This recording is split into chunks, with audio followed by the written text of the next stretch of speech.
Hi friends, இன்னைக்கு வீடியோவில் அம்மாவும் அப்பாவும் திறமையான புத்திசாலியான குழந்தையை வளர்ப்பது எப்படி அப்படிங்கிறத பற்றி நம்ம தெரிஞ்சுக்கலாம். அதாவது குழந்தை வளர்ப்பு என்பது சந்தோஷத்துடன் கூடிய ஒரு சவாலான பயணம் தான். அந்த சவாலான பயணத்தில் பெற்றோரின் லட்சியம் புத்திசாலியும் திறமையோடு நற்குணங்களையும் கொண்ட குழந்தைகளை வளர்க்க வேணும் என்பது தான். இப்போ நம்ம பார்க்க போகிறது குழந்தை பருவ வளர்ச்சி, ஆரோக்கியம் மற்றும் வளர்ப்பு சூழலில் பெற்றோரோட முக்கிய பங்கு என்ன அப்படிங்கிறத நம்ம தெரிஞ்சுக்கலாம் வாங்க. இப்போ பொதுவாக பார்த்தீங்கன்னா குழந்தையின் முதல் 5 ஆண்டுகளில் மூளை வேகமாக வளர்ச்சி அடைகிறது. சுமார் 2 வயதில் இந்த வளர்ச்சி உச்சத்தை அடைகிறது. எதிர்கால அறிவாற்றல், உணர்வுகள் மற்றும் சமூக வளர்ச்சிக்கான அடித்தளத்தை அமைப்பதால் இந்த காலம் முக்கியமானது. பொதுவாக 5 வயதுக்குள் மூளையின் வளர்ச்சி கிட்டத்தட்ட நிறைவடைகிறது. இருப்பினும் வளரும் போது குழந்தையின் செயல்பாடுகளை அது செம்மைப்படுத்துகிறது. நீண்டகால இயலாமைகளை தடுக்கக்கூடிய வகையில் சரியான நேரத்தில் செயல்பட வளர்ச்சி தாமதங்களை முன்கூட்டியே கண்டறிய இன்றியமையாதது.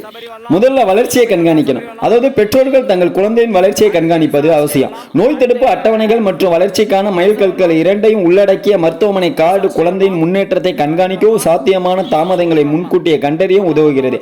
முறையான கண்காணிப்பே எந்த ஒரு பிரச்சனையும் சரியான மருத்துவ அல்லது வளர்ச்சி தலையீடுகளுடன் உடனடியாக தீர்க்கப்படுவதை உறுதி செய்கிறது. தூண்டும் சூழலை உருவாக்குதல். ஆரம்பகால தூண்டுதல் மூளை வளர்ச்சிக்கு முக்கியமானது. ஐம்புலன்களிலும் குழந்தையை ஈடுபடுவதில் இதில் அடங்கும். பெற்றோர்கள் தங்கள் குழந்தைகளுடன் நன்கு பழக வேண்டும். கண் தொடர்பு, பேசுதல், பாடுதல் உட்பட பலவிதமான அமைப்புகளை சுவையாகவும் வழங்க வேண்டும். வீட்டில் வயதுக்கு ஏற்ற பொம்மைகள் மற்றும் செயல்பாடுகளுடன் கூடிய ஒரு தூண்டுதல் சூழலை உருவாக்குவது அறிவாற்றல் மற்றும் மோட்டார் திறன்களை மேம்படுத்துகிறது. நல்ல மதிப்புகளை வளர்ப்பது எப்படி? Role modelling. அதாவது பெற்றோரை பார்த்தே பிள்ளைகள் கற்றுக்கொள்கிறார்கள். தினசரி தொடர்புகளின் நேர்மை, கனிவு, மரியாதை போன்ற மதிப்புகளை நாம் வெளிப்படுத்துவதை குழந்தைகளுக்கு அவர்களிடமிருந்து என்ன எதிர்பார்க்கிறோம் என்பதை கற்றுக் கொடுக்கிறது. நிலையான நேர்மறையான முன்மாதிரி மதிப்புகளை திறம்பட வளர்க்க உதவுகிறது. ஒழுக்கம் மற்றும் வழிகாட்டுதல். பொய் சொல்வது மற்றும் சண்டையிடுவது போன்ற ஏற்றுக்கொள்ள முடியாத நடத்தைகளில் உறுதியாக இருப்பது முக்கியம் என்றாலும் குழந்தைகளை மென்மையாகவும் ஆக்கப்பூர்வமாக வழிநடத்துவதும் சமமாக முக்கியமானது. குழந்தைகளை மன்னிப்பு கேட்கவும் அவர்களின் தவறுகளிலிருந்து கற்றுக்கொள்ளவும் ஊக்குவிப்பது பொறுப்புணர்வை வளர்க்கிறது. தரமான நேரம் மற்றும் செயல்பாடுகள். கதை சொல்லல், பாரம்பரிய விளையாட்டுகளை விளையாடுதல், படைப்பு கலைகளில் ஈடுபடுதல் போன்ற செயல்பாடுகள் மூலம் குழந்தைகளுடன் தரமான நேரத்தை செலவிடுவது அவர்களின் அறிவாற்றல் மற்றும் சமூக திறன்களை வளர்க்க உதவுகிறது. வெளிப்புற விளையாட்டு மற்றும் உடல் செயல்பாடுகளை ஊக்குவிப்பது ஒட்டுமொத்த ஆரோக்கியத்தை நல்வாழ்வையும் அளிக்கிறது.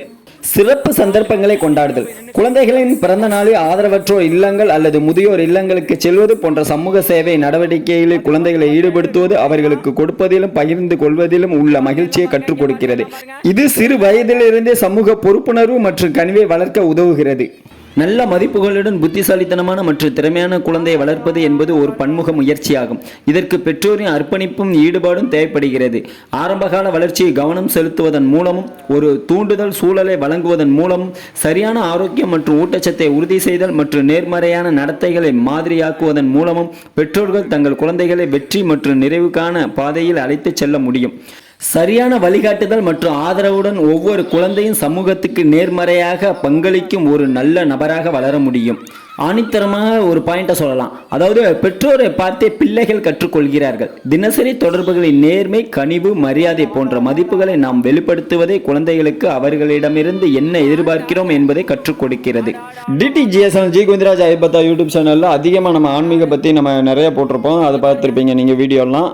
இனிவரும் காலங்களில் பொதுவான விஷயங்கள்லாம் நம்ம டிடிஜிஎஸ்எல் யூடியூப் சேனலில் நம்ம அப்லோட் பண்ணலாம் அப்படிங்கிற மாதிரி நான் முடிவு எடுத்திருக்கேன். டிடிஜிஎஸ்எல் ஜி கோவிந்தராஜ் ஐயப்பத்தா யூடியூப் சேனல் பிடிச்சிருந்தா லைக் பண்ணுங்கள், ஷேர் பண்ணுங்கள், கமெண்ட் பண்ணுங்கள். தேங்க்ஸ் ஃபார் வாட்சிங்.